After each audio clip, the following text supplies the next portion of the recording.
Today I'm going to show you how to add skills to your Fiverr account.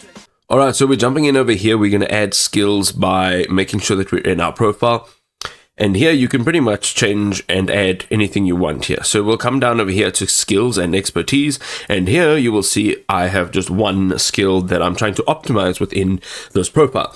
However, I would like to just add a new skill. So click on add new here. You can go ahead and start typing out what you would like to add in here. So let's just say, I'm going to say translator, and it's going to start giving you some suggestions, right? So if it doesn't give suggestions, just try and rewrite how you are saying that. So instead of translator, I put translation, and here you can see that there are some options. Okay, so you can maybe choose one of these, or you can go ahead and type in your own.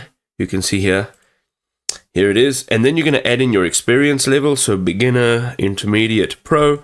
I'm going to say intermediate and click on add. This is now a skill that has been added to my profile.